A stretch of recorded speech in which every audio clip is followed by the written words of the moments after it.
The energy that sharks hold is incredible, powerful, majestic. Like, people say Beyonce has this energy.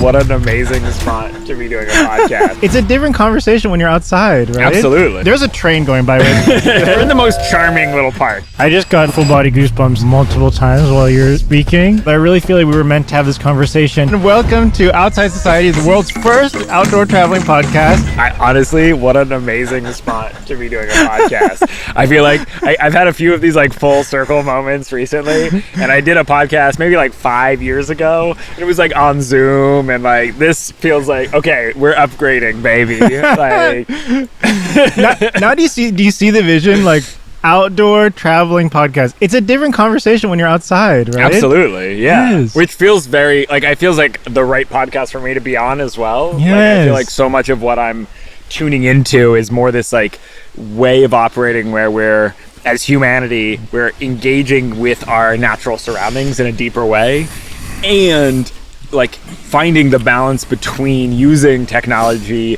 and relating to nature, so that it's not one or the other, but it's kind of both. This is what I need help with, because I always struggle with the balance. Mm-hmm. You know, being a content creator making videos. Okay, anyways, but we just jumped right in. We just jumped right in. Ladies and gentlemen, welcome to Outside Society, the world's first outdoor traveling podcast.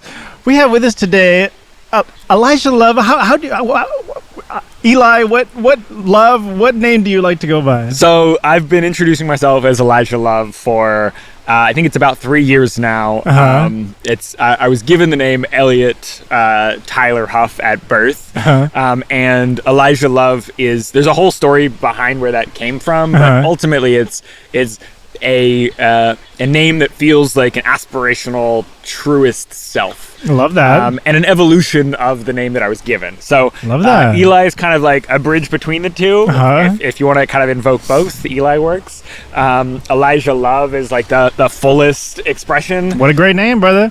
Elijah Love, like, it's such a great name. And I changed my name 10 years ago, and I know the power of when you change your name. Like, it's really so powerful. It changes it changes everything. Yeah. Okay. And it feels like an invocation of like, I can be the creator of my life. Yes, brother. Right? That's why I changed my name. Mm-hmm. I was like, I want to live a fully creative life. Mm-hmm. And my old name, I'll bleep it out because like whatever, but it's and I'm like, bitch, I am not a like literally the year that I was born, no shade to my parents, but shade. Like my parents chose the name for me that was the most popular boy name, and my sister, who was a year older, was the most popular girl name. And I was like, did you just look at the list of most popular and you just chose that one? She's like, no, I like the names, and I'm like, okay, but it's just again, no shade to people that have that name, but yeah. Well, I think it's both. It feels like a fun little Easter egg if you bleep out your name and it's a secret, and people can guess in the comments what they think your name actually is.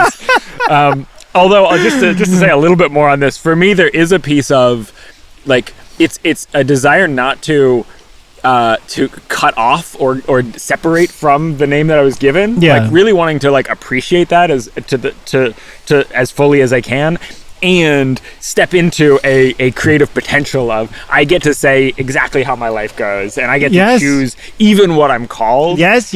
And that to me feels like it's like a real invocation of power and opportunity. Thank you, brother. There's layers to it, right? Right, and it's such a maybe like in these circles that we're a part of, it is more normal, but not so much outside in modern society. And I think that it should be, like your name is something so personal to you. It is something that you have so much attachment to, and the fact that we're not allowed to choose it is crazy to me. Like, I think it should be more normal, like especially because I know so many people that are like, I don't feel a connection to my name. I know a lot of people that they do feel connection to their name. They look in the mirror, they call themselves their name. I've never done that, but I've just never felt that connection. And I think, and from seeing how the course of my life changed from introducing myself as Chief, like it used to be my rave name, and then I just loved the feeling of it, and then it just became like my name, Mm-hmm. Just feeling how much power I felt in that name compared to my old name, and a name like Chief, it was like, you gotta live up to the name, you know? It's like I don't, you know. Well, it is also a beautiful, like, there's like playfulness in it as well, I feel. Love that. In that, like, if I was to envision who I like think of as someone named Chief, you definitely, like, you diverge from what my visual would be. Yeah. But I feel like that inhabits... you don't imagine? What is about this? I'm a very nice looking clown. Well, but this is where it's like, I feel like there's a like pushing the edges quality of it that feels very true. It, like, Chief to me suggests, like, kind of like taking the first step. There's this like leadership quality to it. And I do both relate the color blue, which we've spoken about in the past, and I'm sure we'll speak of more. Yes. But I do relate blue to leadership, and so there is this way in which I feel this quality of, like, leadership in inhabiting the name Chief, and yet it's also in this, like, puffy pastel cloud, like, version that isn't that's kind of, yeah, sure. I mean, and that in and of itself is kind of like pushing the edges. Like, it's like, again, it's not what I would necessarily expect, and I feel like that almost expresses your character in a way. I love that. I've never heard that before. Thank you for saying that. I just, that's actually the one aspect of my name that I have, like, a little bit of a problem with is, like, I never want it to appear as if, like, I'm walking into a room and being like, guess what, you guys, I'm the boss. Like, I can't stand that. So, like, I actually go out of my name to be like, people are like, oh, like, you're the chief, and I'm just always like, because I don't like arrogance, and so I don't like, I don't like that it could come across. That's the only, like, thing that I have, like, with my name, Do you know what I mean? Sure. Well, but I think this is, like, it's almost like my sense is that in choosing that name, you, like, were choosing something that would put you slightly outside your comfort zone. 1,000%. Right? So there's that growth embedded in it that expresses who you are in a way. Yes. And then you get to live into that. Yes. It's like my higher self. Definitely my higher self's name is 100% Chief, and I'm, like, maybe Chief, like, actually, like, I don't know, like, 60% of the time, or maybe even less. I don't know. That's how I feel about Elijah. Like, there is this, it's aspirational in that I don't always feel like I'm fully embedding that quality, like, in all moments. Yes. And yet for me there's almost like an opportunity for that to be a register where it's like I can see, like, oh, I'm, like, sitting around, like, binging YouTube videos. Like, that doesn't feel like what Elijah Love is up to in the world. But it's like also he has compassion for that, I'm human and I have a desire to do things that are, like, I don't always have to be at the absolute peak of my high, it's like I'm growing into this version of myself. And so there's space, but there's also growth. And I think that's, I think it's great to get an opportunity to kind of, like, explore this a little bit. It's such a nuanced component of what my experience has involved in the last few years. And there's one other thing that feels really relevant to this. I have on occasion, because mostly I've been introducing myself as Elijah, and then if people take the time to actually get to know me, then I'll like introduce my full name. Like, it's not like I'm, like, keeping Elliot separate. It's like, when someone's taken the time to actually get to know me or spend time with me, then I'll kind of, like, just, it tends to come up organically. Yes. However, I've had a few of these occasions where I'll introduce myself as Elijah, and then people see, like, straight through it, and they'll call me Elliot, and they don't even know, like, it's almost like they don't know that they're consciously doing it. Somehow they just, like, seem to just pick the name out of the conscious field. Like, it's really strange. And I my sense is it's like there's well, every time it's very like, whoa, how did you know? And they're like, I just kind of, I don't know, it just seemed like the name. And I find that fascinating that that's even possible. Like, it's one of those, like, slightly mystical things that I've been experiencing since I shifted the name. And it feels like it is people who are like, really present with me. Like, there's this quality of, like, they're so present that they can just pick my name out of space, which is super cool. It feels like because it's not like people are picking other names. Like, no one's, like, calling me like, oh yeah, Gregory. No, it's like they pick Elliot, and I think there's it makes sense given that Elliot and Elijah are phonetically the same root, and they're. But it is a different name. Definitely, it's a different name. I think we're always, like, shedding things psychically that we're not even aware of. And I think that like all of our insecurities, I always try so hard to work on my insecurities because I'm like, if you're insecure about something, like someone else will pick up on it. And sometimes like, have you ever like someone walks in a room, whatever, and you think of like a judgment in your head and then you're like, where did that come from, brain? That's not very nice, you know? I have this theory that is like, that it's not even from us, it's from that person. And so sometimes we think that it's our own judgment, but it's their own insecurity that's coming on to us. Like an example that I give, and like, maybe this might not be like a good example, because once I tried to give this example and someone was like, got really mad at me. So you could tell me, again, I'm not trying to trigger anyone, but just this is, to me, like an easy example to give is that if there's someone who is, there's a train going by, we should have gotten, we'll get a footage later. There's like a train. We're in the most charming little park. Like, there's ducks in the river. There's this little train with like kids and their families going by. Like, I've never been in this park before, but like, it's so charming. I'm so glad you like it. This is where I grew up. You know, kind of. You know, we can get into that. What was I saying? You had an idea about judgments and how they play out in. So like if someone walks into a room and they're maybe a little bit overweight and they're thinking about it a lot and they're like, oh, you know, like people are going to look at me, they're going to notice me, that judgment is probably going to pop into other people's heads. We've all known people who are maybe technically a little bit overweight, but they have so much confidence, they feel so sexy in their body, and they walk in a room, they have their makeup, they have their hair, whatever, you know, and you don't think that at all. You just think, wow, look at that shiny person.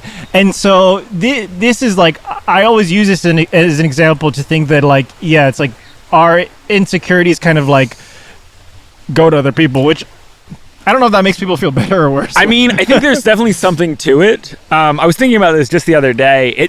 To me, it leans into the idea of how projections work. Yes. Where it's like, I can project onto you that you're like a really happy person. Yes. And that may or may not be true. Yeah. If it's true, it like there's a quality of like I may still be projecting it, but it's a true expression of your so it's like, in a sense, I'm not projecting my beliefs, I'm actually reading something about you. Yes. Like if I'm getting the true expression, like when I see you, it's like this is actually a quality of listening. Like if I'm listening well to the field, I will get a true read on how you like on your expression. But how we know what is our own opinions and our own like just getting a read and what is someone else's? Well, this is where like a level of discernment comes in. I don't think there's I don't necessarily have a predetermined answer for this. Yes. Let me riff on it, right? Yeah. So my sense is the better I know myself, the more clearly I can hear when a voice is a true voice of mine. So if I'm not that, if I'm still getting to know myself, and it's like it's easier to get wrapped up in the you know what someone else is bringing into the space, right? And so this is why this idea of like knowing oneself is so important, because if I'm very clear on what my expression is, then I'm not going to get I may feel the energy from you, because I think you're right to some extent. If someone comes into a space feeling a lot of insecurity, someone who's sensitive will pick up on that. Yeah. And they may not pick up on the word itself, but in my experience, there is a large, it's like what the way our language works is we're creating linguistic frames for the feelings and the felt sense. And so what do you mean linguistic frames? So I feel so there's a separation between the what I'm feeling and the words that I would use to describe it. Right? But if language is doing a good job, the framework is solid, then when I use the word to say sad or happy or angry or frustrated, that you can track what I mean such that you actually can relate to the feeling that I'm talking about. Okay. Right? So the language becomes a frame for the experience. Okay. Where if I feel a in my body a sense of energy moving downwards, a sense of kind of collapse, a feeling of like almost like water wanting to move, this like melancholy sadness. That when I say sadness, it doesn't just translate, it's just the word. It's like actually you have a sense of how I'm actually feeling internally. Got it. Right? Okay. And so the language becomes the frame for the transmission of that expression. Okay. That makes sense? It makes sense. I'm gonna change gears a little bit. Cool. Because I want to start, because this is something that I did in some of the other podcasts, and if you would want to, I would love to start with sharing something vulnerable. You know, sharing something that maybe just something vulnerable, something that you're going through, or have been through, or just something to like break the ice. I mean, we already broke the ice, but I just like this as kind of like thing to do. Sure. Yeah. And I have something, but I give you the floor to you if you want. Sure. Yeah. So what feels alive for me in this space is, and it feels really relevant to being on this podcast as well. That there's, I think the most vulnerable, like where I feel most vulnerable in my life at the moment is being in the tension between I'm living my best life and like really up to something in the world, and then feeling this sense of instability and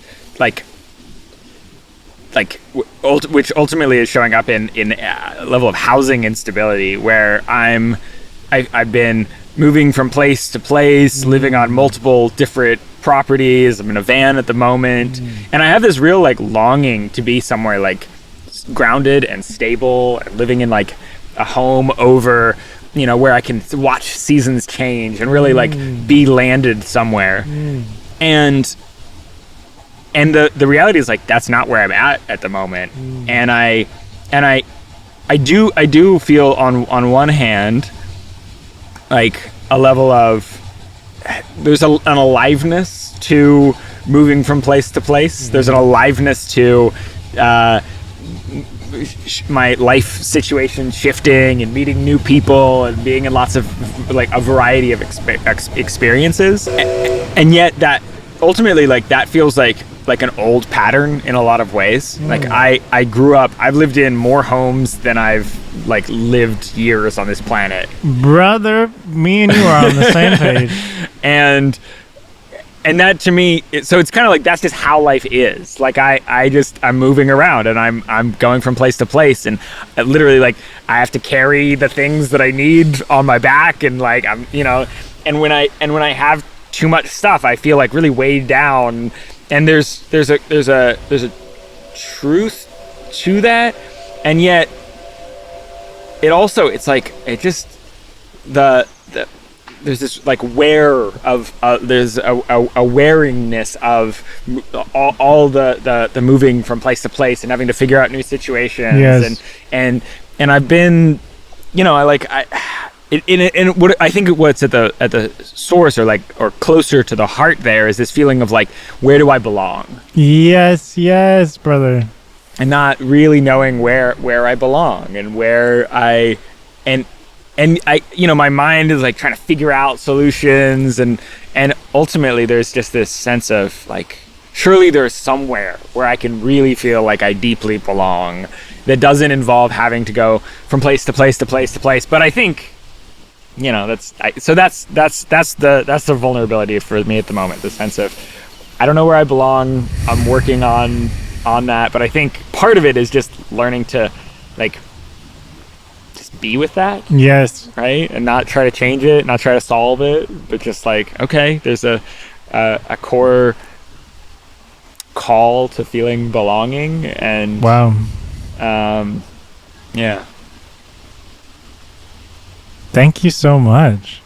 I just got like full body goosebumps like multiple times while you're speaking, and like I don't know if you're the same, but like I get goosebumps when it's like truth vibration, and I relate so much to you. I remember I was going on your Instagram, and I saw that post, And like that was a thing that really made me go like, I can connect with this person.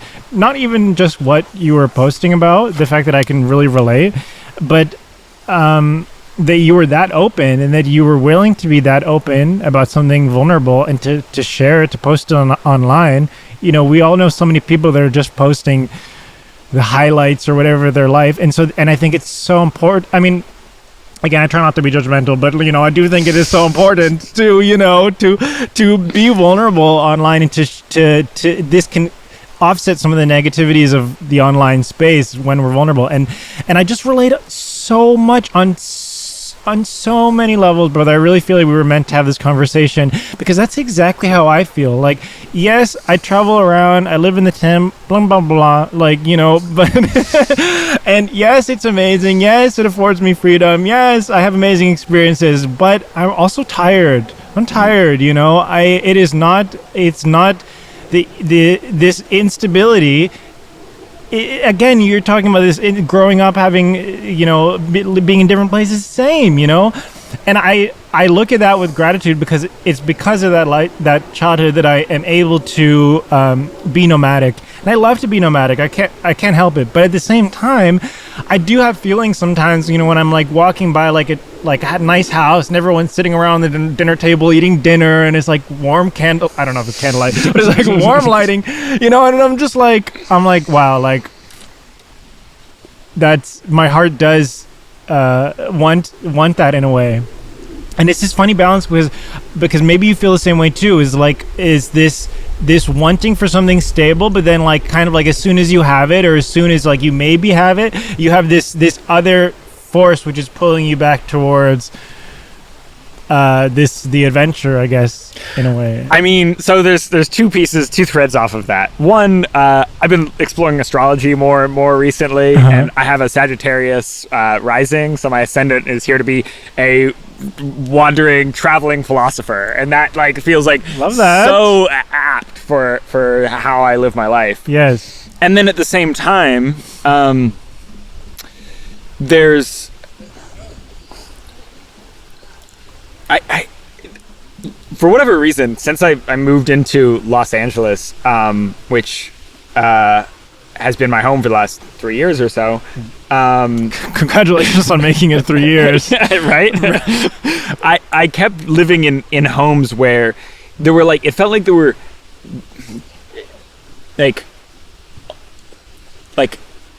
things that were needing to be revealed, and have light brought to, such that things that were being kind of maybe hidden or kept under wraps. And I'm not even saying like consciously. Like I don't feel like this was necessarily like ever malicious, but for the best example, the first home that I moved into, and I've lived in a lot of like these community spaces. So I moved into this home with nine other people, including myself, and it was a big house, and it was enough space, and we had a beautiful pond in the backyard. Wow. And beautiful gardens. It was like, there were a lot of ways that it was like incredible, like one of the coolest places that I lived up until that point. And at the same time, while I was there, I ended up getting pretty sick. And at first I thought it was COVID. It may have been at one point, but I had this like ongoing respiratory issue that lasted for a month, and then it was a month and a half, and then it was like 2 months, and it was like, basically I was needing to track, like, what's going on here? Like, why am I dealing with this ongoing physical ailment?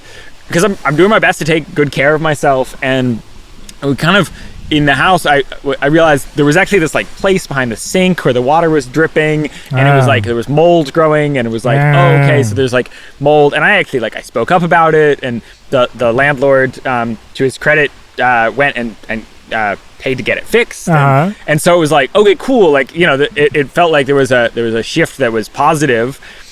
And however, I wasn't getting any better, and then I got this opportunity to move out and move somewhere else, and it was like 3 or 4 months later that the house actually shut down because the mold was way worse than anyone realized. Really? And it was through the walls and behind the bathroom, and it was like, it was going to be like $17,000 to fix it. And there was this whole issue between, you know, the politics of the house and the landlord and the mold issue. Were you like the canary in the coal mine? I mean, it felt like it, yeah. Like, because I was like, I'm not feeling healthy. This is impacting. And it was interesting because I got to see how much my physical well-being was impacting on my emotional stability. Yeah, like I ended up having kind of like some uncomfortable emotional tension with some of the other housemates. That I don't think would have happened if I wasn't like physically unwell. Yes. But as a result, it you know, created this like emotional tension. And so when I got the opportunity to get out of there, like I was like, cool, like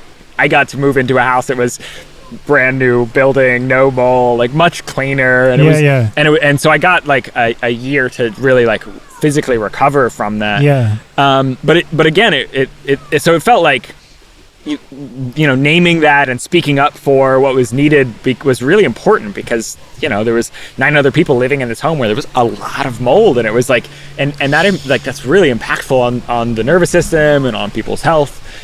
And so that was one example, but in a few of the other homes that I lived in, there was similar, not necessarily mold exactly, but similar issues at play that needed to be addressed and resolved, that I felt like I almost played a role in having that be brought more into awareness. And so it was like there was like this like quality of like, I'm doing work here, like spiritual work of advocating for what needs to be resolved. Got it. And so it wasn't like, and so there's this, and that's to me where this like longing for like a safe, stable, consistent home is one where like I don't feel like I'm having to like advocate for an underlying instability or issue in the field, where it's like no the home is safe.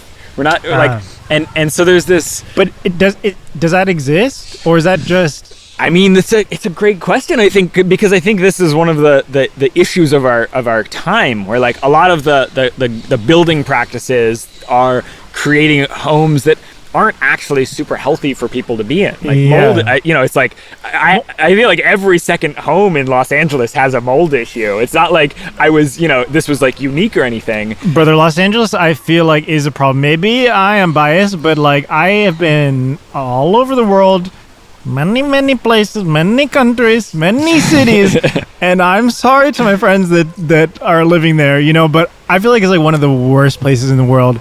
Hands down. Hands down. I was shocked at the energy of it, shocked at even though I shouldn't be shocked, you know, because people that are not in LA are like, yeah, we could have told you that, you know, yesterday.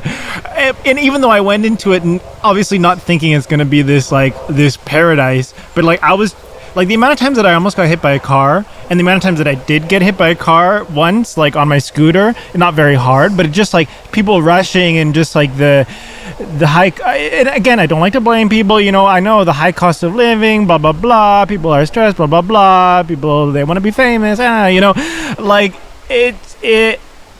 and like in a way that's also why I was there. Like I was going there for my music, you know, so I did have some sense of like trying to be like whatever, but I left when I feel like I escaped that place, and I feel like I was like, wow, like I could just, and I don't like to feel like this, but like I did feel like wow, what a terrible place. What a terrible, and the homeless situation, and seeing how many people are just like doing it, like it's sad to me, and it's dystopian. And of course, living there, I understand that you have to have like kind of look the other way. Here comes the train again. The train just keeps coming by, ladies and gentlemen.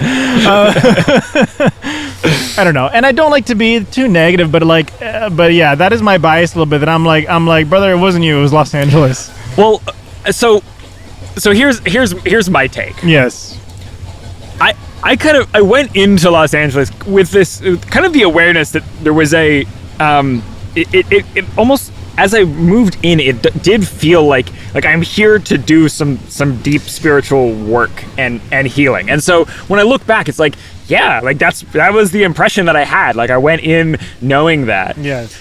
And like there are incredible people in Los Angeles. That is true. And the level of like kind of like exploration of what's possible, the jam circles, the events, That is true. there's some really redeeming qualities to Los Angeles that I can really appreciate. And yet I think what is going on here to some degree is it's like we're seeing the limitation of having so many people in one place. Yes. And I know that there are cities that are massive that, well, actually, even from firsthand, the largest city that I've lived in that actually felt really workable in a lot of ways is Melbourne, Australia, which is 5 million people. But Los Angeles is way bigger than that. How many people are in Los Angeles? I think the Los Angeles itself, it depends on how far out you draw the border. Yeah. I've heard numbers as large as 20 million, 22 million, but I think when you again, it depends on what you draw the lines. I've also heard 12 million. So, but somewhere between 10 and 20 million people in the greater Los Angeles area. And 12 million too many. Well, I think I really don't like being negative, but it's I was there for 6 months, and brother, I was trying to do the work. I was trying to be the light person, spread the good vibes, smile at all the people walking by. But after the 100th person ignore me, I was just man, I'm gonna get a scooter, Well, it's an intense city, and yeah. I think my sense is that, I mean, according to our neurochemistry, we're meant to be interacting with 100 to 200 people. Yes. And any farther beyond that, we have technology and tools that allow us to interact with more. Yes. And I don't think that's ultimately a problem necessarily. Yes. However, when it comes to living in a space where you are inundated with information and noise and vibrations, yes, and when you're sensitive to that kind of stuff, I'm sensitive to that kind of stuff, and to constantly be inundated with it when you're not a city person, and also the pace of life. My pace of life is very, very slow. All of my time is pretty much free time, and I have my life set up that way, and I just spend it working on music and videos, but I don't like to be stressed. I don't like to go fast. I couldn't go fast if I tried. Sometimes I try, and it's hard for me. Again, sorry this morning if I was slow. No, not at all. I like to move at a slow pace as well. I really do. It's nice, and everyone there is at the opposite pace. They're zooming past. That was the thing that almost was really every time I felt like I was having a conversation with someone there, it was the clock was ticking, and they got somewhere else to be.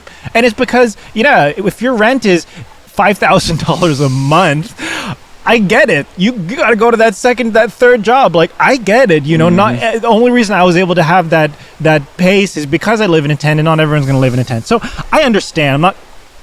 I'm not understanding, but I'm just that place. I don't know. I mean, I guess it to me,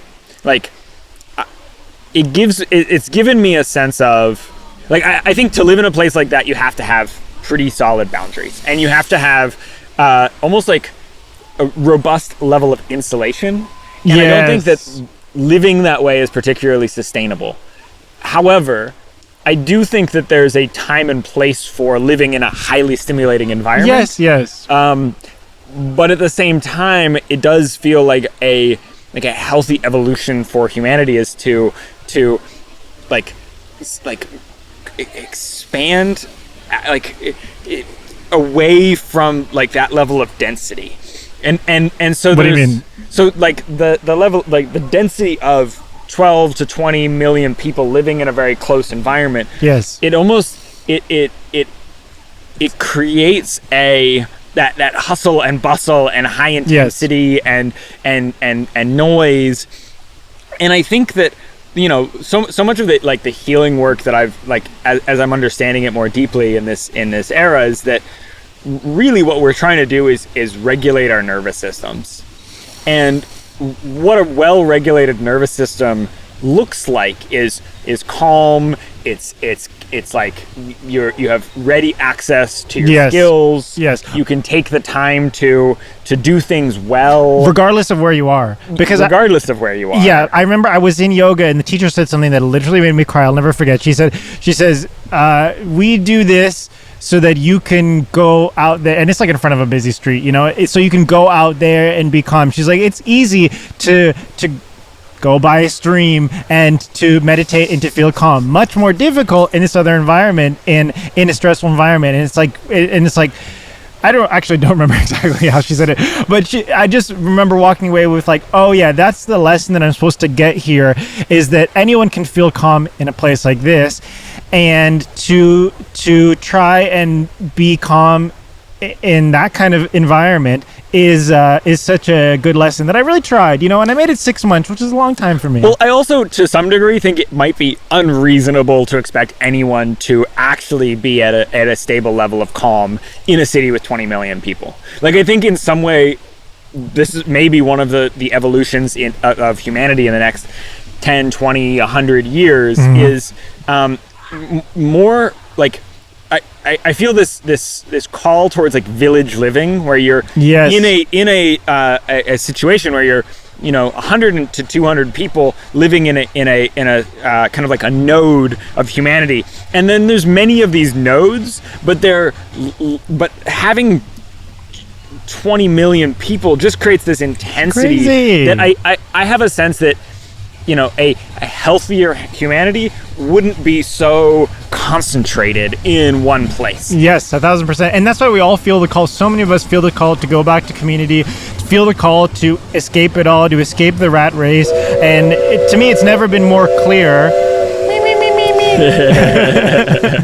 me, it's never been more clear that the system, the working just to survive, it's killing people. I hear this story of people being stressed, of people having financial hardships, especially now. I hear it so often, actually, with everyone. The economy, all this kind of stuff, it's affecting everyone, And I think it's a great time to be like, enough is enough, and I'm not doing this thing anymore that my parents did or whatever, and I'm gonna find another way. And maybe I'm biased, but I do feel like community living is an answer to that, and I think so many people hear that, and people who are like introverts, they're like, no, I could never, blah blah blah, or oh, I like to have my own space.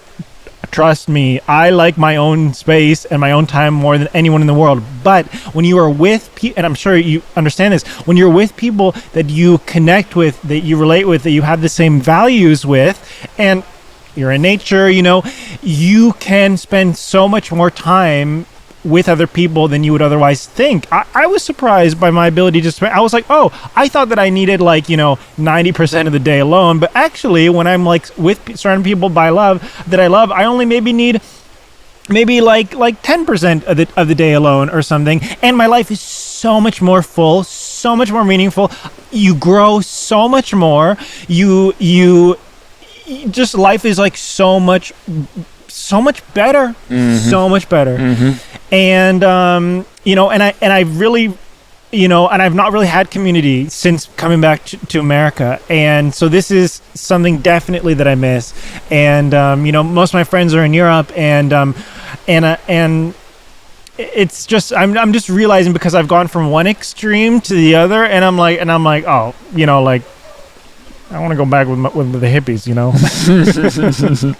Well, it is one of the features of such an individualistic society, like we have here in America. There's a draw to personal success that doesn't necessarily recognize the value of sitting by a stream and hanging out with each other for a good part of the afternoon. It's like it's like everybody's cramming that into their weekend. Like, okay, but why not hang out by a stream on a Wednesday and have a lovely conversation? That's a song lyric. Wednesday, but why not? It's actually the weekend, but like, why not hang out by a stream on a Wednesday is a beautiful song lyric. Like, that's amazing. Well, it's certainly something that I want to experience more of in my life. Like, connecting more to natural cycles, and moving out of the trajectory of, I think the way our society has created itself. I want to recognize that there is value to growth and value to what has been made available through the technology that we have. What do you mean? So the simplest and most obvious place for me to go with that is like, I love a nice hot shower. Like, Me too. I don't remember the last hot shower I had. Really? So maybe maybe like a few weeks, but still. And it's when it's not taken for granted, it's such a blessing. Such a blessing. Like, and that is like, and there are other technologies that are similar. Like, but to me, like that's the essence of technology enriching the quality of my life. And I really want to feel like deep appreciation for like the world of technology, for providing opportunities for certain experiences that I wouldn't otherwise be able to have. Like, I don't want to live in a backwards world where I can't have a hot shower. Same. However, I think this idea of there's this like trajectory piece where I think a lot of people have this idea of like going back to traditional societies. Yeah. That I don't think is actually the right way to think about it. I think what we need to do is think about moving forward into community and villages, where we're recognizing that there are things about what our current life, like our current high-tech society have created that are valuable. Yes. And we also need to remember that living in smaller communities and living with less people and less stimulation is really good for us. Yes. And so it's finding the balance between like having access to Wi-Fi, excellent technologies. Sure. Wi-Fi, fast Wi-Fi. Like to me, I really love to cook. So like, you know, having really nice, like having a kitchen that's, you know, it's like I do like cooking over an open fire, but I also love kitchen in a really well appointed kitchen with all the like with the gadgets. And there's a joy in simplicity, but there's also a joy in like capability and capacity. Yes. And so there's this, I think, to me, the idea of moving forward into like more conscious living is like choosing that being in a massive city is overwhelming for our nervous systems. Yes. And that there's a way to do that where we're infusing modern technologies into these like smaller, more conscious communities where we have the best of both worlds. And we are in nature and we're not destroying it, but we're also recognizing that there's value from, you know, modern science. And, you know, like I think there's, you know, in the spiritual landscape, there's this like Western medicine. And it's like, okay, but when you break your leg, like you really don't want to go to an acupuncturist. Like there's a time and place for someone who's going to reset your leg in a really in a way that your leg is going to work for another 40, 50, 60 years instead of you know, so there again, like if I get shot, like I don't want someone to rub some crystals over the wound. No, like I want, you know, a doctor to do his trained to do incredibly fine sutures and knows how to like what parts of your body need to be like tended to. Yes. There is a place for Western medicine. So this balance, I totally agree with you. Because sometimes the hippies can go very, very anti, you know, and I also love like a balanced approach, you know, picking, okay, what is the healthiest for, and it's different for all of us, you know. And as you're speaking, I was just thinking, you know, like I really think the answer is we just have to make our own communities, because, you know, have you ever been to a rainbow gathering? I have, yes. Okay, yeah. That's actually where the name Elijah Love landed. I love that. At the 50th annual rainbow gathering in Colorado. America? In Colorado? Wow. Yeah. Oh my gosh. Okay. Yeah, so that was a very special experience for me. That's amazing. I've never been to a rainbow gathering in America. I've heard that they're a little bit different, but I've been to them all over the world. And the thing that I love most about it that kind of sticks with me is if you see a job, it's yours. You know, and so often I see things and I'm like, oh, why doesn't someone blah blah blah, and the little voice comes in my head and it's like, if you see a job, it's yours. And then I'm like, oh, I got to do it. You know, it's such a beautiful like mentality. It's such a beautiful mentality. You know, and then I've just been thinking from, you know, I've lived in so many different communities. I've lived in hippie communities. I've lived in more libertarian communities. I've lived in communities that exist with no money. I've been in communities in Switzerland where they got a lot of money, you know, and I'm always just the random one in the tent, you know. But I've been in so many different kinds of communities, and always just like have this like little I would do this differently, I would do that differently, and finally I got to a point where I was like, I need to do my own to create what I want out of a community. Can I maybe share like a little bit like what I would want in a community? Sure, yeah. And then I'd love to hear like what you would want as well. The very first thing is tree houses.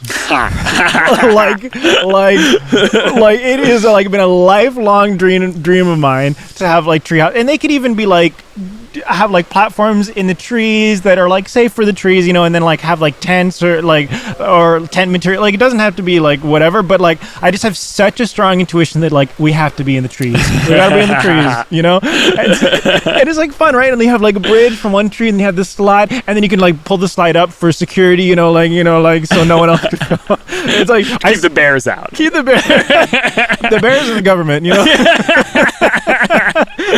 Like, and we want to make sure they don't team up as well. With the bears and the government are both trying to get you, like, ooh. Yes. Oh my God, I love you. So that's a very important thing. The slide, you know, and then anyways, and I want it to be also a place that is free for everyone to come. This is what I love about the rainbow. I love that there's no barrier of entry, meaning that there's no amount of money that you have to pay. There's no amount of whatever. And what I've noticed about being to so many rainbows is that before I went to something like that, I would have the same mentality that I think a lot of people who are listening have, is like, oh, if it's free to anyone, then people are going to come and they're going to take advantage and there's going to be no more food, which is what a lot of people think. But from being... here comes the train again. Literally like every 5 minutes. We should like start to wave at them as they walk by, you know, like, hey, you know, making content.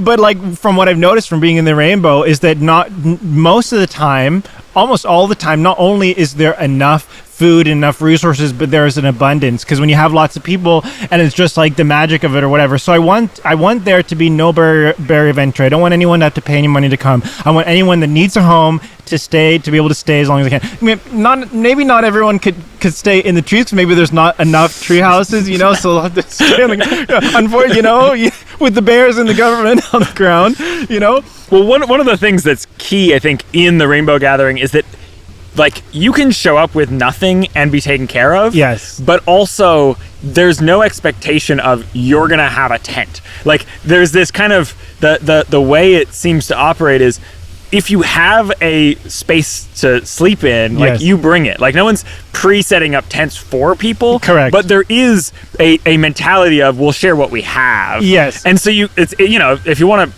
come live in a treehouse, it's not necessarily like there's going to be a treehouse pre-set up for you. Yeah. But if you want to come and build a treehouse and do it in a way that's kind to the trees, then like, sure. Yes. And so that's how that level of like everyone can have a treehouse if they're willing to do the work to have a treehouse. Oh, that's so true. That's so true. Thank you. You the missing piece into my plan. And then this will build more tree houses, you know? And there's certain ways I know, like to build tree houses. There's a guy that makes special kind of mechanisms that doesn't hurt the tree, and it's like specifically made that like it grows with the tree, blah blah blah. I don't know like exactly, but like I know there is a way to do it, you know? So this is definitely true. So okay, that's keeping that in my mind. And also, I want it to be a place that is focused on art and creativity, you know, because I get so much fulfillment from making music, making videos. I want there to be like a film studio. I want there to be like a music studio. I want there to be like so many instruments. I just want it to be like there to people to thrive creatively, and I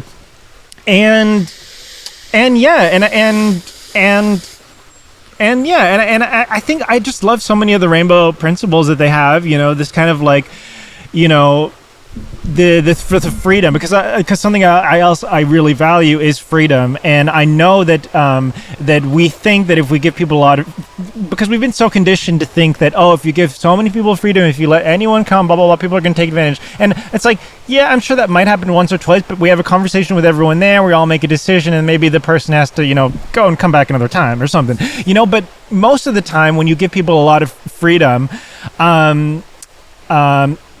people in this vibration, incredible things happen, and so yeah, that's like the gist. So I just want to first name it. We're talking around like an incredibly complex topic in a lot of ways. Like, yes. The idea that we'll go and create a community and it'll be this like perfect little community. Never perfect. I never said perfect. Well, okay. This idea is obviously being talked about in a lot of different spaces, right? Yes, and yes. if there was a clear solution, it would already be being implemented. So I think that I just want to like bring to this level of awareness, like self-awareness of the conversation of like, yes, this is something that we're still perhaps evolving into the capacity to actually like create the kinds of communities that we want. Okay, and definitely not in America. Well, definitely not. I mean, there's definitely I can't speak for everywhere. I know there are cool communal spaces that are happening in America. I just don't. I have a thing against this country. Well, unfortunately, or fortunately, I don't know. So, I want to advocate a little bit for America here. Please. I do feel like there are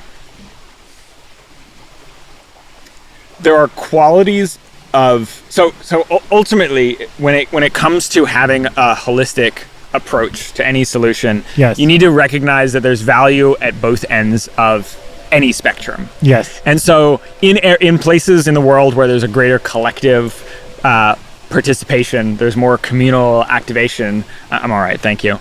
That creates a situation that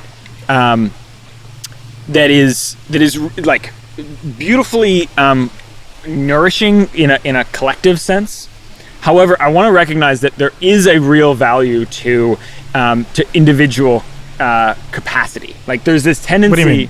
So there's this tendency in group dynamics where people can fall into just going along with the group energy. What does that have to do with America?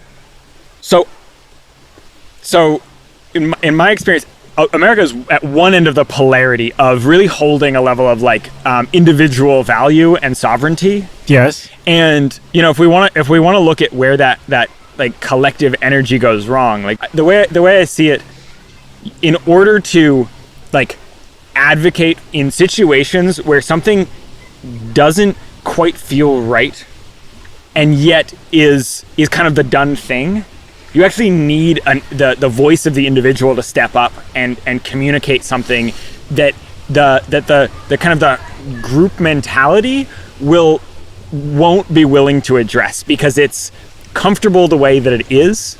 And there's a dialectic tension here between creating. What does that mean, dialectic tension? So a dialectic tension is where you got to use simple words with me.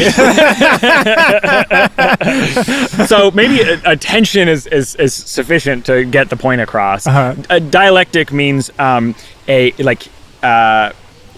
the meaning behind the words. So is it like Hegelian dialectic? Do you know what that is? Yes. I don't even really know what that is. Something to do with like the power of words. And so a Hegelian dialectic is you're using the arguments that Hegel uses in his logic. So that's who's Hegel? So he's a famous philosopher. Okay. So dialectic is like the arguments that exist within the philosophy behind the thought. Is the way. So like hippie dialectic is. Well, a hippie dialectic would be we're all one, man. Okay, got it. And so a business dialectic would be like making as much money as possible is valuable in and of itself. Yes. Commerce, blah blah blah. Right. So any area of belief or ideas, there are dialectics, which are principles that operate in the background. Okay, cool. So a dialectic tension here is that in order to have a group that is as happy as possible. You need a high level of synergy in the group. Like people need to get along really well. Yes. However, the way group dynamics unfold, they can often, let's see, step on the toes of individuals within the group. You kind of need to make certain sacrifices in order to maintain that synergy. Yes. And so when a group dynamic is stepping on lots of people's toes, but there isn't a high level of sovereignty available within the group, no one's going to actually talk about it. What do you mean? Well, people are just gonna be like, oh, it's okay, I get my toes stepped on, but it's fine. It's not actually that big of a deal. But it's happening every day.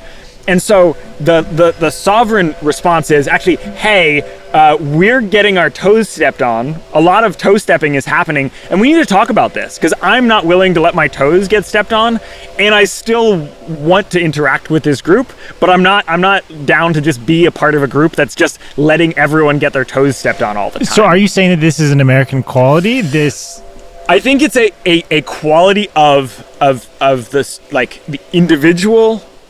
However, I think there are a lot of ways that isn't necessarily happening in America, but I think that the individualist is much more likely to advocate for specific needs. Okay. Yes. For their own needs. Well, right? Often, which isn't when a you bad advocate thing. For your own needs, you end up advocating for the needs of others. that are not being addressed in others. Agreed. Yeah? So, like, I'm not feeling safe. I need to feel safe. Yes. We need to change something. Yes. If I'm not feeling safe, it's likely that there are other that you're people not in the treehouse that and the aren't bears are feeling done. safe as well. And when I advocate for greater degree of safety, I may not actively be knowing who else isn't feeling safe. But if I'm advocating accurately for a greater degree of safety, yes, then others who are not feeling safe and aren't even feeling safe enough to communicate that they're not feeling safe, yes, get advocated for in the process. Yes, brother. I feel like that being a communicator is oftentimes, and I'm sure you feel like this too. There's like something that really needs to be said in a group, and I'm like, there's no one saying it. No one said. Do I have to say it? And then I'm like, okay, I'll be the one to say it. You know, not because I want to be the one to say it, but just because I'm a communicator. And well, this comes back to this idea of if the job's there and you see it. Yes. It might be yours to do. Yes. Because I've had the same experience of, like, something needs to be said. And again, this goes back to my experience in this home in Los Angeles. Like, something needed to be said. Yes. It wasn't being spoken about. And it was kind of uncomfortable to do it. Like, yes. it created some really, like, uncomfortable tensions. And yet, the end result, I think, is better for everyone. Yes. In that there weren't a bunch of people living in a mold-ridden house without knowing it for a lot longer than they otherwise would have. Yes. So while the short term of having to find a new place to live is kind of uncomfortable as well, yes, that ultimately it's better for everyone when the things that need to be spoken about are spoken about. I'm such an advocate for communication. It's the easy thing to do. The thing that most people will do is not communicate, is ghost the person, is maybe pull away from a friendship or this. That is the easy thing to do. The thing that is more difficult, that there's so much more growth, and which I feel you get like little lessons from the universe, and I feel like literally the way to pass the lesson, the test, is just to communicate the thing. And people tell me all the time that I'm a good communicator, but it's like it never stops being uncomfortable. You just have to work through the uncomfort of like, actually, you know. Well, I think there is a way in which it does get less, like, more comfortable. But the more comfortable you are, the more you're willing to advocate for greater and more uncomfortable things. It's like if you've been on a stage with 10 people in front of you, and you've never been on a stage before, that can be really uncomfortable. Yeah, that's true. But if you've done that like every day for the last year, that's true. It's like no big deal, but you're much more likely to go get on a stage in front of 100 people. And so it'll feel uncomfortable, but you're still expanding your capacity. Yes. You're still growing, and it's kind of like that growth operates at the speed of discomfort. Yes. Like I can and so, like, you know, the more willing I am to advocate for what needs to be advocated for, the more comfortable I am at that level of communication. Yes. Right? And it's not like you're having times, I think when you're living in community, your communication gets a lot better. And maybe because I haven't been in a community in a while, like I feel like my communication is not as strong as, as it Well, usually is. I think in some ways there's accuracy to that. Like I spent 6 months on a boat living with just my uncle, who was not super communication oriented, and I got onto the island, like onto islands, and then I would like meet people and be like, I feel weird trying to talk to people right now. Like, what's going on? So like, I think there is some degree of like, you get out of the habit of it. What was that experience like, being on a boat for 6 months? It was absolutely incredible. Like, I've had so many amazing adventures in my life at this point, and that was definitely one of the the bucket list life items. Wow.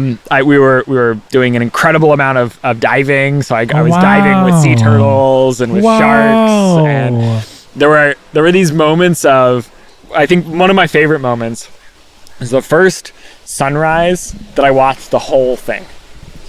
And so we were sailing between islands, and it was just the two of us. So we were doing shifts where every other night I'd be on for a nighttime shift, and I think we were doing 8 hours. I can't remember exactly what the schedule we were doing, but I was on shift until about like 10 a.m. And so it was like at about like 5:45.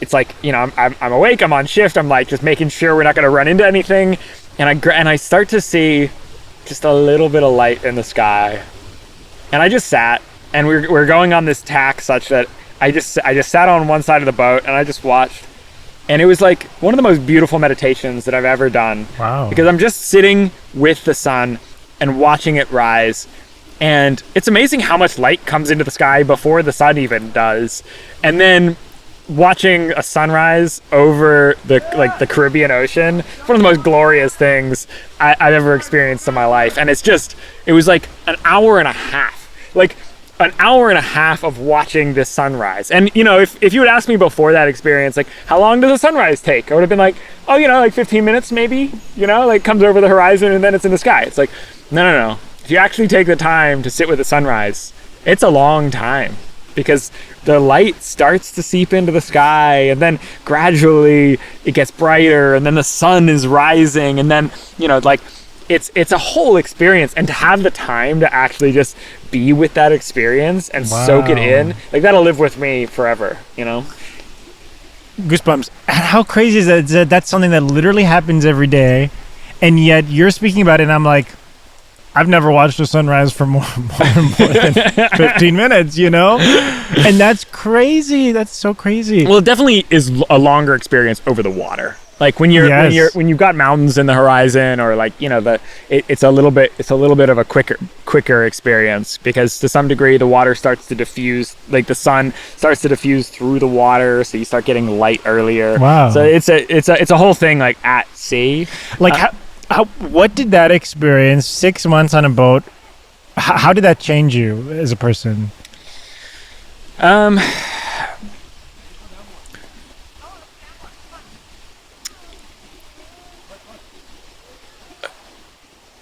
mean, there's so many things I could speak to. Your favorite way?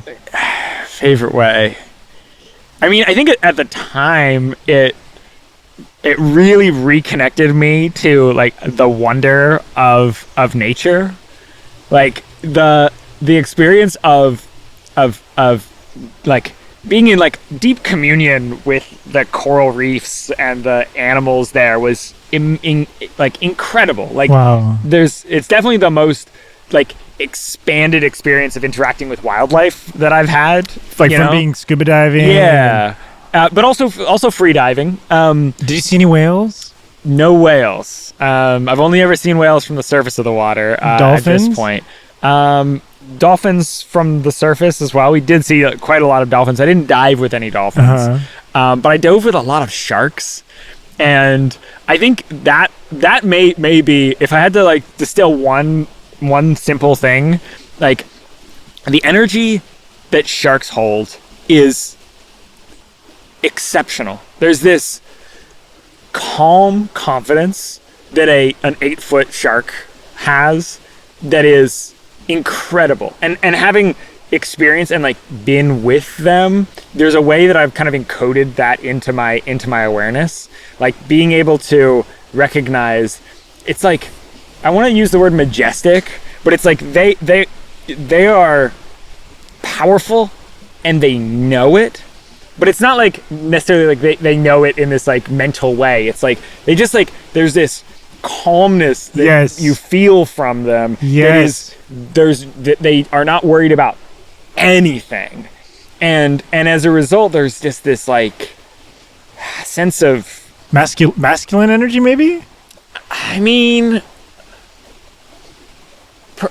I would maybe use that quality. But there's such a sinuous way that they move as well. True, yeah. I wouldn't necessarily polarize it so much in that way, but it's like, yeah, it's majestic. It's calm. It's like, there's this, yeah, this like, it's, I feel like there's a quality that I see in that I imagine in like, it feels like royal in a way, but not like royal, like, you know, like people say Beyonce has this energy.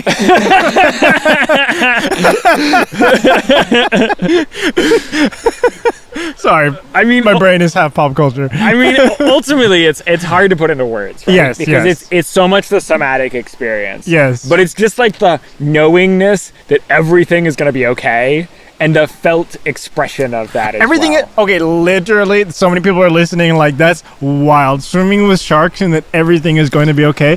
Like, okay, what kind of sharks were they? Were they mostly white and black-tipped reef sharks? They grow great to white? about no. Okay. They grow to about 8 feet long. Are they sharks that attack people? I mean, sharks. So, from my understanding, sharks only really attack people when they're confused about what people are. Like surfers in wetsuits in like turbulent water can often be mistaken for like seals, which sharks do want to eat seals. But in a scuba diving situation, like sharks, we're not actually like, they don't want to eat us. We're not actually like great food for them. They're not dangerous in that way. Now, if you're bleeding and like flapping around and like really like scared, you're probably gonna get the interest of the sharks. But ultimately, like, there's this, it's like, if you can match their energy, there's nothing to worry about. Because if you stay calm, they're just gonna swim right by you. And it's not, there's like, and so that, I think that's where I like learned this. It's like, I had to stay calm in the face. And literally, my first dive down to 100 feet, and I was only just learning how to scuba dive. I got down to 100 feet and there's a shark coming straight at me. And I'm like, you know, so I go through this whole process in a few seconds of like, oh shit, do I have to be worried here? And I look to my uncle, who's a dive instructor with like 40 years of experience. He's calm as a cucumber, nothing to worry about. I'm like, cool, he's calm, shark's right there, I'm gonna be calm. Whew. And the shark just swims right by me. But it was heading like right at me. And I'm like, and you know, it's like, I've never dived before. I've got all this equipment on that I don't know how to use necessarily. I'm learning how to use it. And there's this fucking alpha predator swimming straight at me. And like, the only option was like, okay, like I'm just gonna be calm here. And like that encoded into my nervous system is like such an incredible lesson. Yes. You know? Like I can be calm in pretty full-on situations because like I can stay calm with a like 8-foot shark swimming right at my face in the first time I was ever diving. So you know, I can do it in a lot of situations. Brother, I need to learn that. I feel like if I was in that position, I would just try everything possible to not look like a seal. I would like move my hands. I would be like, totally not a seal. Like, nope, I'm a human. Like, you know, you were making some pretty seal-like was movements. Was that seal-like movement? What is even? I'm not a seal. What, are you all black? Yeah. But aren't seals black? Well, I had some like yeah, seals are black. Yeah. Nah, I would go down there in bright blue. I would have a little feather. No, maybe they like feathers. Wow, bro, that's an amazing story. Do you think it came towards you like it wanted to check you out? I think so. Yeah, I think there's a curiosity that is, just like, it's like they're the alpha predator. Yeah. So like anything unusual, like they want to know what's going on. Did you try to talk to it, like in your head? I didn't try that. No. I mean, I think let's see, what was my mental dialogue like? I don't really think in words so much, and I don't really think in pictures so much. You don't think in words? I can, but mostly I think in like feelings. Like I have a very like somatic experience of how my inner landscape plays out. So it's like I'm like narrating what it was like. It was like, But you're there's a shark. Okay, what do I do? Oh, my uncle's calm. Okay, I'm gonna feel calm. But you're not like thinking the words? Not so much. No.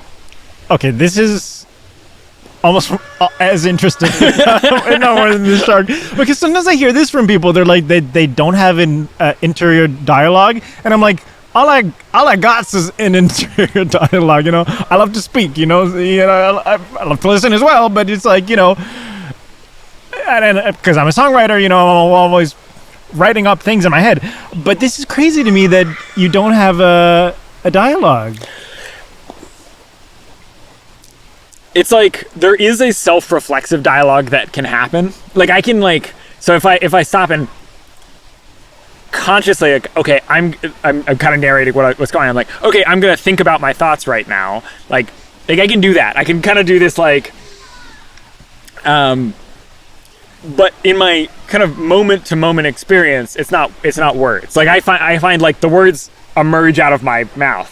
Like I'm like, I can feel that there's something that wants to be communicated, and then I communicate it, and I think sometimes it's like I can almost like short circuit it and be like, oh, there's something that I want to say, and then it will happen in my head because I'm not saying it. Like, oh, I'm thinking about this thing and I want to say it, but I don't know if I should say it, and because I'm thinking, it's like I think at this point I've kind of like trained myself to, when there's something to say it, and as a result my interior like mind, it's like it's just fairly clear a lot of the time. I think I'm jealous. But that's amazing. Like,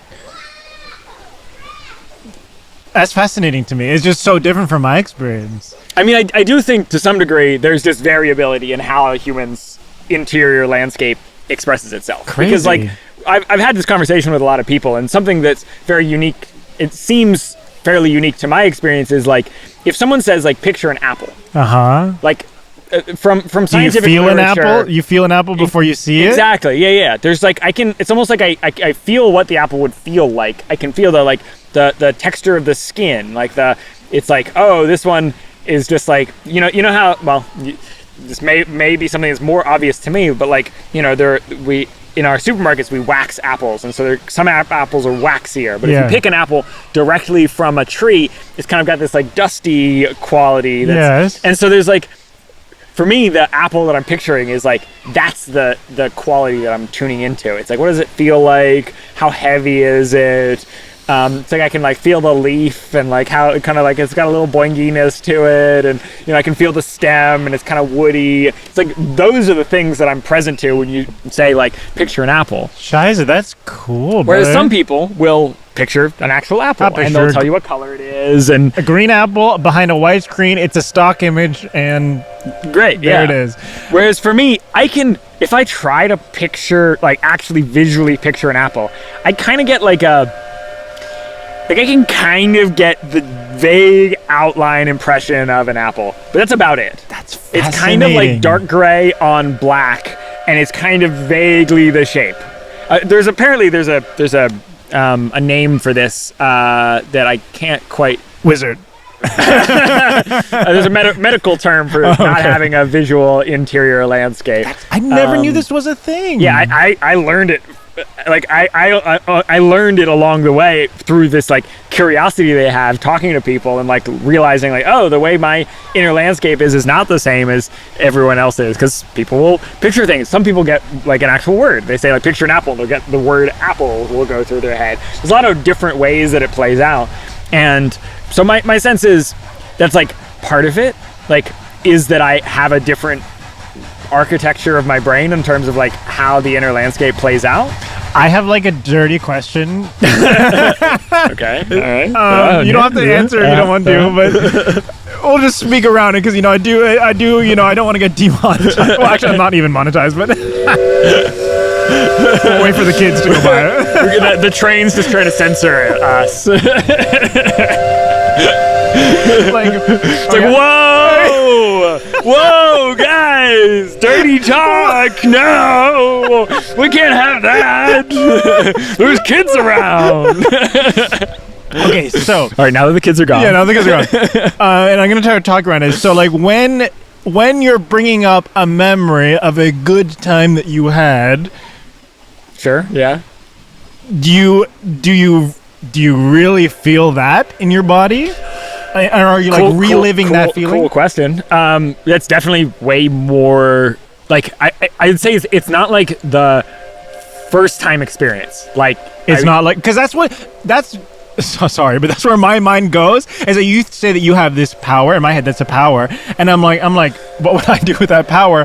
I would be recalling those memories and feeling them instead of just, because you do. Okay, I can feel them, but it's more like.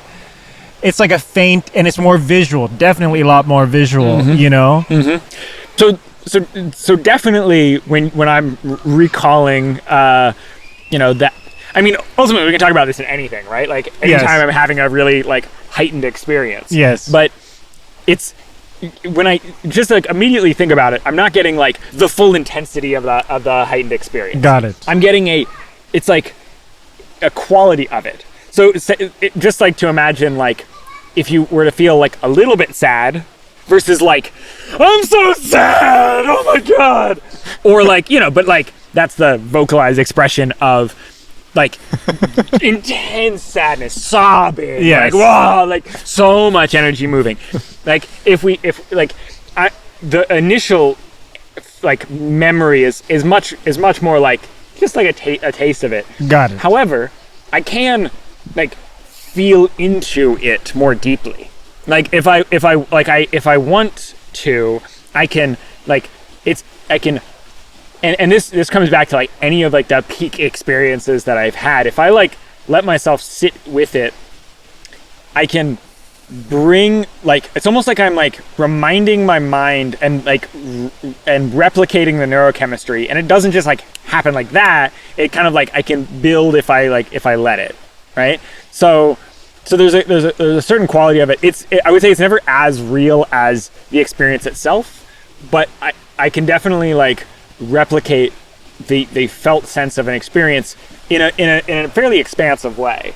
Wow. But I would say that there's other experiences that I would like speak to more obviously. Yeah, I'm sorry, my mind went there. I mean, but what you're speaking to is like a really heightened experience. Yeah, that's what I was thinking, Okay, so, and please actually let us know in the comments if anyone else has this or has a different way of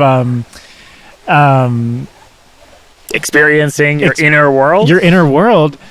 How is this like? How is this a benefit to you, and how is this detriment? So I think one benefit. So I was at a party the other day, and I had an interaction with two others where I can't remember exactly how we got onto the topic, but I was sharing a little bit about my like personal philosophy and my impression of how reality is structured, and I was speaking it, vocalizing how I perceive and experience reality, and they both got incredibly clear visual internal experiences of it. Like my describing the thing put a picture in their mind that was really crisp. And I think in some ways it's like, because I'm not trying to replicate an internal visual and explain the visual to someone. I'm just speaking what I'm feeling. It can create a really clear visual image for others. Yes. Like when you just described the apple, the twig and all that kind of stuff, that was, I almost felt the apple, you know? Maybe not as much, but I wonder if the converse, like when I'm sharing about like the experience of like being with the shark. Yes. Was that visual for you as well? I was underwater. Right. Okay. Yes. So and the listeners, and well, at least some of the listeners. I was really like, wow, we're underwater now. This is a cool moment in the podcast. I really felt like we're underwater. We could go back there anytime. Well, so I think that's part of it. So this feels like a strength when I share. Let me pause you for a second. I hate to do this, but I want to make sure like everything's still recording. Cool. Sounds good. We're pretty far, so let's I'm loving this conversation. I flew by like this. But yeah, let's maybe like five or so 10 more minutes, just cool. to Sure. But it really flew by really quickly. Yeah, well, great conversation is a flow practice for me. It's something that it's one of the easiest ways for me to get into flow is being in the dynamic back and forth. And ultimately, I feel like one of the things that's necessary for that is to have a conversation with someone who's really listening. Yes. Allows for a real, such a beautiful flow of information back and forth. Yes. And as a result, we get into these states of like where we like it's amazing the way like I mean there are other accesses to flow that I really love, but this being in a conversation with someone who's really listening and also has really interesting things to share is such a beautiful access to that for me. So I've been really enjoying this. This has been wonderful. Oh, that's amazing. Thank you so much. Like literally for you to ask to me that you wanted to come on, I was like, what? Someone's asking me that they want to come on. I'm like, of course. I was like, we gotta make this work, And I just feel like so grateful. Like you're such a beautiful speaker. This has been such a fun conversation. I've learned so much, more than anything, just like the way that you think, and then to not be afraid of sharks. This, I was gonna take this away, but we haven't even talked about color. Wow. Well, then we should probably do that. Yeah, we should. Yeah. This is how we met. Yeah. Literally talking about color. Yep. In a hot tub. Yeah. It's not what you think. Unless you're thinking we were hanging out at a cool party in a hot tub and having a great conversation. In this case, it's exactly what you think. That's exactly what you think, yeah. But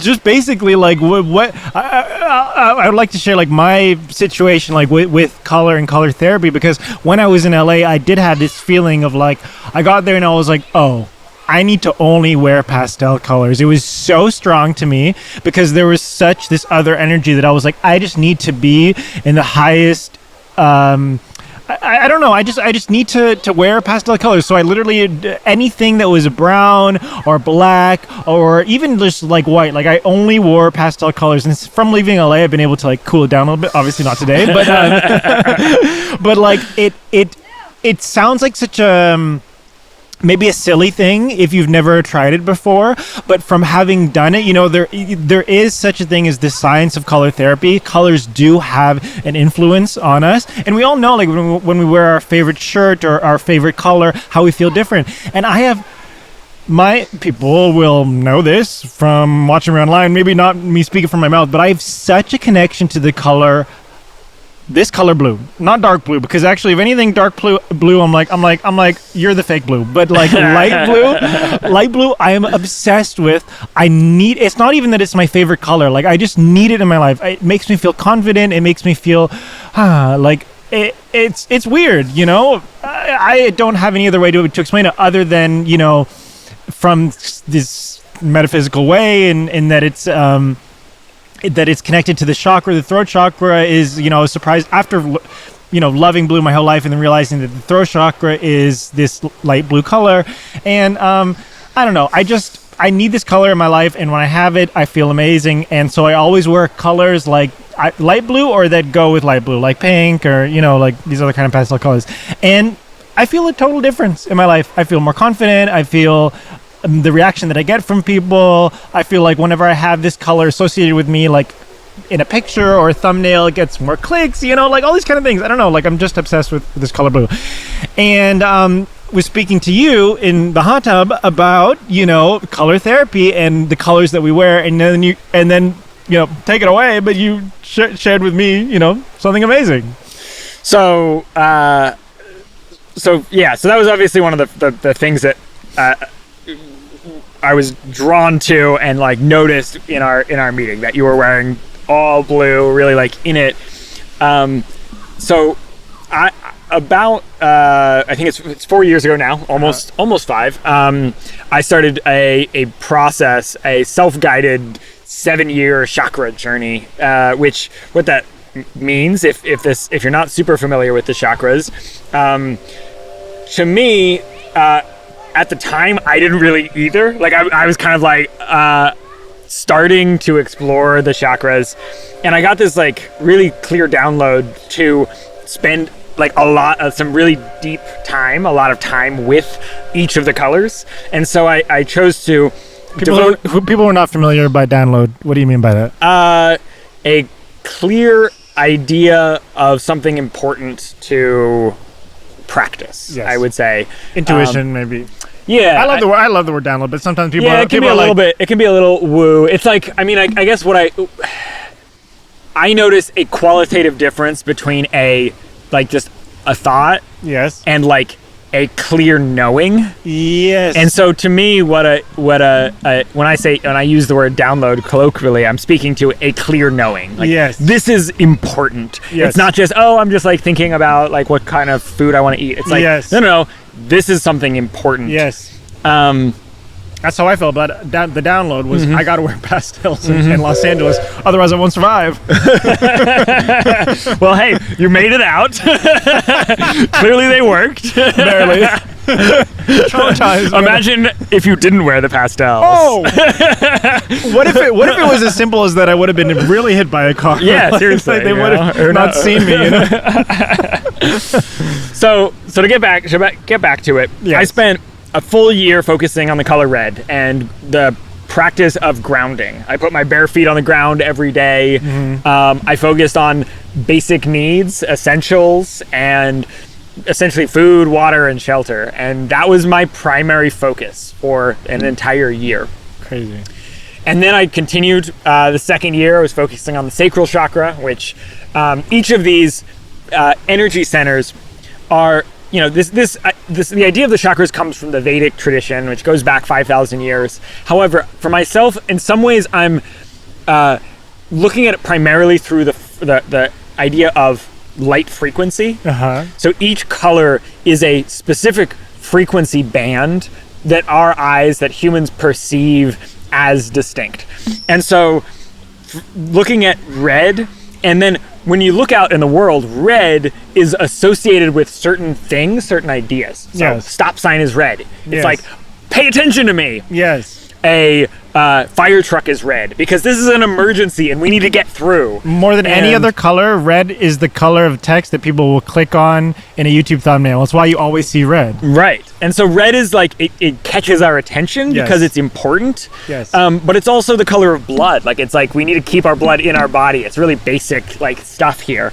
And so red has this certain quality, certain frequency that when you focus on that specific color, you are focusing on a specific bandwidth of your experience. And so the next year, I focused on the color orange, the sacral chakra, creativity, sexuality, passion, all kind of core themes. And then the year after that, I focused on the solar plexus, which is connected to themes of presence, impact, responsibility. So these were the themes that I was really playing with. And so you only wore those colors throughout the year? So I did this in a fairly fractal way. So I was focusing on a different chakra each day of the week. There's 7 days of the week, so there's 7 colors. So there's 7. So I was focusing on a different chakra. So every day you wore a different color?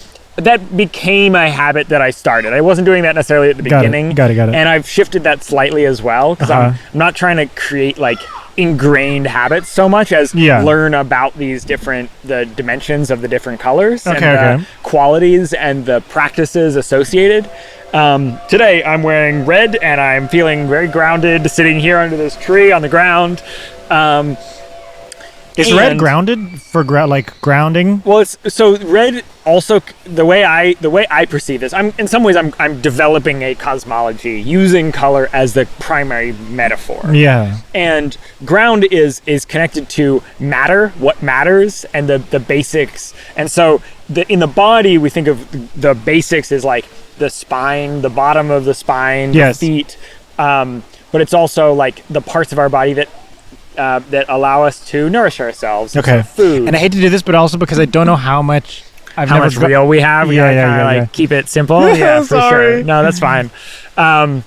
So this year has been all about the heart, and I've been focusing on the color green and connection to nature, and there's this connection to cycles and breathing. And interdependence as well is a real quality. And the next few years I'll be focusing on in consistency. Light blue is what next year is all going to be about: leadership, communication, flow, listening. The year after that, the third eye, indigo, is all about awareness, consciousness. It's insight, being able to like look inwards. What color is indigo? Indigo is a dark blue. Oh. Yeah, so this is somewhere around these colors is an indigo. And then the following year will be violet, connected to trust, surrender, and acceptance. And it's the crown chakra, so it's where we connect to the universe. And then I also, as I've been doing this work, I've also connected into this energy of pink, which to me is a really interesting one, because for me it connects to the celestial realms, like the angelic. There's an angelic quality to it, but it's also light red, and so it also references a kind of like the start of a new cycle. And so red mixed with white, as we're becoming more like pastel, more diffuse, we're adding like light into the red, it has this pink quality. And so I also work with black as the void, the like base, the like the singularity, the black hole that rests in the center of the universe. So we got black, red, orange, yellow, green, blue, indigo, violet, pink, and then I also use like a clear crystal or white light as the kind of, so there's 10 current layers that I'm working with. And ultimately the frequencies that we primarily interact with, red to purple, are like the core metaphor, and the additional black, white, and pink are kind of enrich the full expansion. So fascinating. You know what's interesting to me? Maybe you have an answer to this. I don't mind red on other people, but red on me is like I just can't stand it. I can't stand it. And I do have one music video that I've done where it's like, it was like I needed to wear like a red leather jacket, and it's like it only had to be in that color. So like for some of my songs, it's okay like for the song, but like in everyday life, like I don't know why I have such an aversion to red. And the way that I think about it is that it's like, I don't think red and blue go well together, or do they? So there's some deeper color theory here that's really relevant.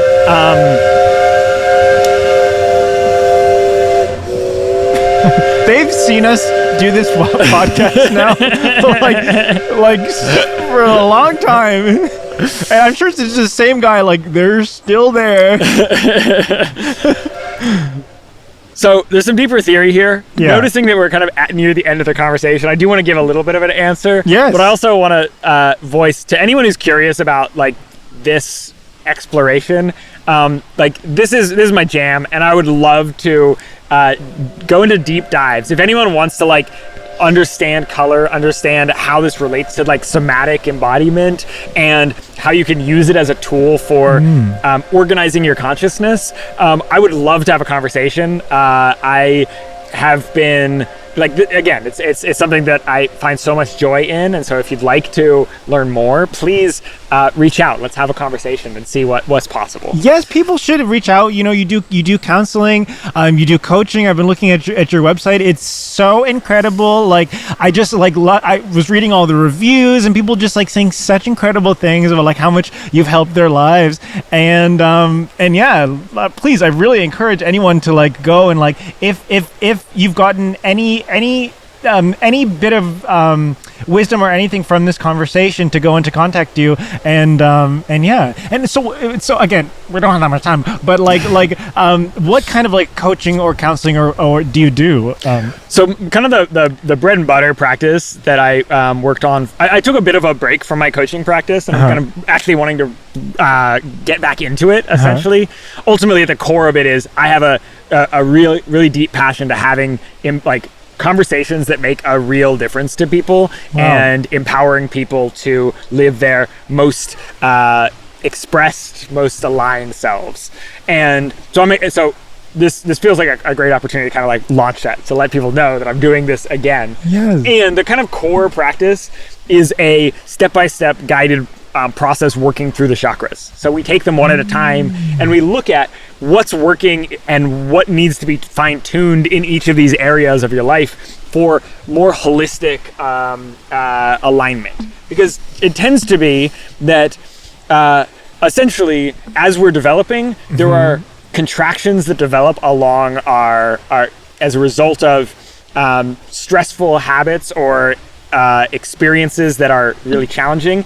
And in order to continue to evolve, we don't necessarily need to be at 100% along each level. But when you take the time to go back and find how can we refine and fine tune at earlier levels of development, it can be holistically really supportive for the whole, for your whole experience. So, are you saying I should start wearing red? Well, what I would say to that is, if you feel an aversion to a specific color, it's worth being really curious about that. Now, it may be that there's a level of density that is just not necessary for you, and that red, working with that red energy, is something that maybe you've done in a past life that you don't need any more of, and so it kind of weighs you down physically in a way that's unnecessary. However, if you're feeling ungrounded and you have this aversion to red, it likely suggests something, and it doesn't necessarily mean that we have to have you wear more red. It's there would likely be practices that we could bring into your lifestyle that have nothing to do with the color itself, but are more about the somatic embodiment of your physical body. What does somatic mean? So somatic is the feeling, awareness of the felt sense, the feeling of the body. You got a lot of good words. Thank you for. I just love learning words. You know, they don't really stick. The definition sometimes, but thank you so much. So, I don't want to make any sweeping generalizations about having an aversion to red. However, the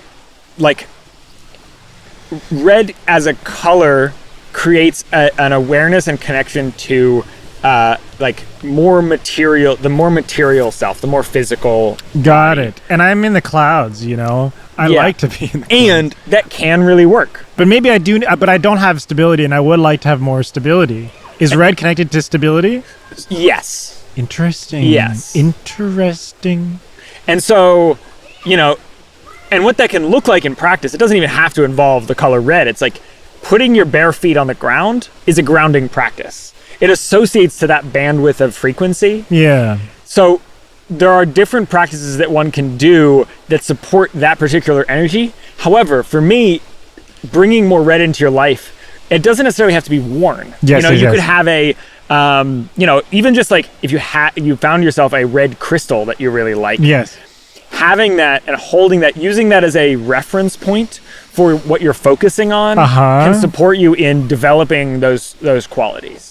I wonder what this means, because I have a song that's going to come out that It's a music video that it's the only time I've ever been arrested was filming this video, and it's like perfect for the video. It's like against the government. It was in London, and I was wearing this red jacket, and like I've worked on this music video for years, and like it won't come out for probably a few more years to come.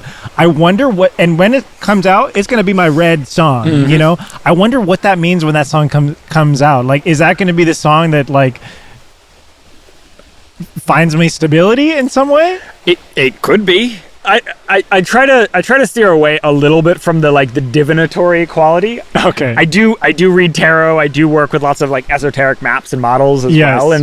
And at the same time, what I think is most valuable is it's the awareness of where we're at. To me, that you wear blue and feel as much resonance with blue is suggestive of the throat, and the throat chakra is the primary focus, and the fact that you're doing a podcast and you're sharing your music, like that is really like it's a clear symbol of that, the level of importance that is in your life. And so to some degree we could consider, like, if you were to try to put way more red in, it might almost dilute the purity of that frequency. That's how I feel, right? Whereas for myself, like, I'm coming in wearing all the colors, and that's true for me at the moment because I've been working with all the colors so much that this is like a very clear expression of where I'm at. I love it, by the way. And I think what's really valuable here is it's more about finding your true expression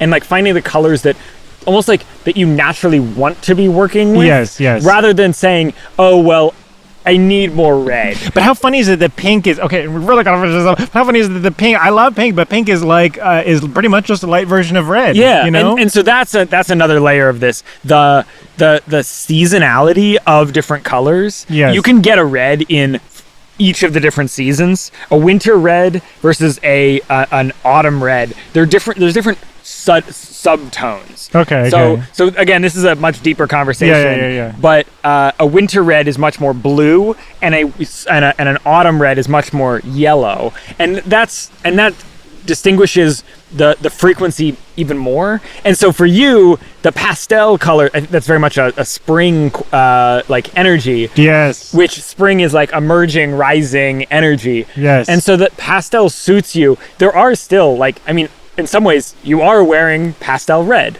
And so you're wearing the red that suits your energy frequency, even though you don't necessarily like a deep magenta or like a deep red. It's almost like it's just like that would like it, the coherence with the light pastel blues that you are drawn to. Just there's a dissonance between those two. Yes. So there's a lot of subtlety here, and you know, if anyone wants to know more, maybe we can do another podcast at some point and like dive into it. But also, like, again, this is something I love to explore and really want to talk to as many people about color and how to really use it in your life in a really potent, profound way as possible. And it's necessary because we don't have enough people talking about color and the power of color and color theory. And I can attest from my own experience how powerful it is. So, okay, bless you so much from the bottom of my heart. Thank you so much for having this conversation. Thank you for wanting to do this. Thank you for wanting to sit by this beautiful... Thank you for getting me to sit on my quote-unquote ugly side. You know, ladies, I'll give you a little secret. I usually only film on my right side because I'm self-conscious about my left side. And the way that we set it up, I was like, actually, can I sit over there? And he was like, actually, I want to sit here, like, you know, and I told him why. And he was like, why don't you try? And I was like, okay, you know what? And you know what? It's fine. It's not even like I'm trying to look attractive. You know, I just have this thing I always film on my right side. But you know what? That changed today. So, well, hey, practicing radical discontinuity, shaking up your patterns is a really beautiful way not to get stuck in a rut. Oh, I love that. Radical discontinuity. Thank you. Yeah. Like I said, you know, words. Do something you wouldn't otherwise do today, you know? like go swim with sharks, you know? Well, you want to stay within the ultimately within your, not within your comfort zone, but going too far outside of your comfort zone is really dysregulating for the nervous system. Yes. Do something that will take you just a little bit outside your comfort zone today that you wouldn't otherwise do, and you might thank me for it. What a beautiful lesson. From the bottom of my heart, thank you so much. Where can people find you? So my Instagram handle is human.wizard. I'll put it across your face. You can pretty much find all my other platforms through my Instagram.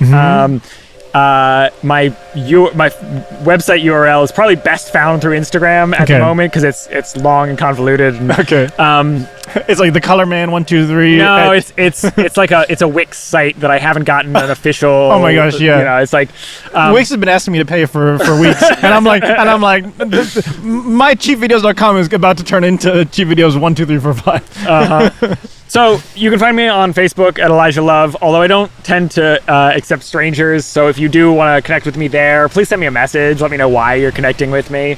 Otherwise, follow me at Instagram. I got lots of cool information there, some of my poetry, and I'm going to be adding some more information, particularly about the chakras, about the journey I'm working on in the next year. Next year, I'm really ramping up my communication, so I'll be focusing a lot more on what I'm sharing and what I'm communicating out in the world. So now would be a great time to jump on and you know, if you're interested. Nice. Bless you so much. Here comes the train again. One final time. Woohoo! The smile of the people. I wonder how weird you have no idea. Like, I grew up in this town. This is like Los Gatos, California. This is like so strange for them. Like, like this is like a fancy tech, you have too much money kind of town, basically. Well, I want to think that the people going by are like, are they having an Alice in Wonderland inspired tea party down there? Because to me, like, that's a big part of how I want to live my life, is like kind of just slightly off the beaten path, but having incredible experiences that, you know, like that you can't, you know, it's like ultimately what I really love is when I have experiences that are better even than I could possibly dream about. Oh, yes. That to me is like, that's when I know I'm on the right path. Yes. Because it's one thing to be like, oh, I want to have this thing, but it's even better to be like, oh my God, this is so spectacular. I couldn't even imagine having this happen. And when that, you know, to me, this is kind of like that. There's so many ways in which doing this podcast live next to a river with this beautiful human who's so deeply immersed in his own exploration of color, it's exactly what I could have wanted, and it just lined up so perfectly. So I'm delighted to be here. I had such a great time. I really hope that this, you know, the podcast really flourishes, and that this conversation makes a difference for some of you in the audience.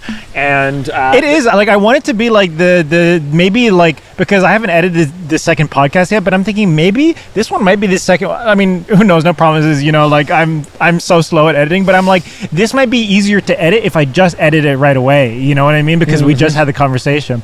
But anyways, thank you guys so much for watching. You can, if you're listening on, you know, wherever you're listening, you can see the visual. You know, I think the visual is kind of important. You can see this beautiful creek that we're by, you know. Obviously, you're not going to like rewatch the podcast. But anyways, for a future podcast, youtube.com/chief, you actually have to put that into the URL. If you just type in Chief into the search box in YouTube, you will never find me. This is because of Chief Keef. My one goal in life is to become bigger than him, so that, or at least so that my name comes up. But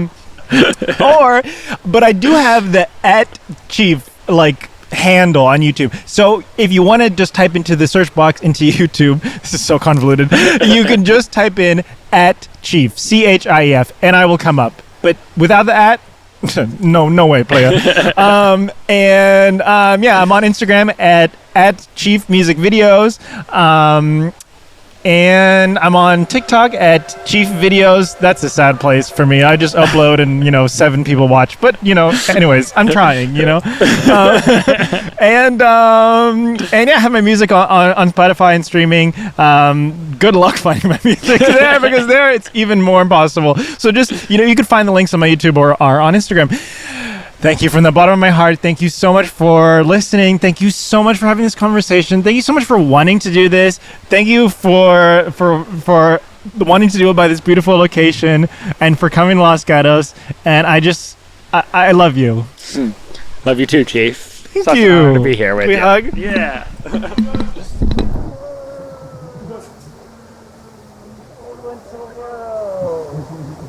so glad. I was so nervous. I would get nervous before, you know. I think that's a good sign. I think when you're nervous beforehand, that's like you got the energy for it. Yes. And it was so good. You're so good at having conversations. Well, thank you.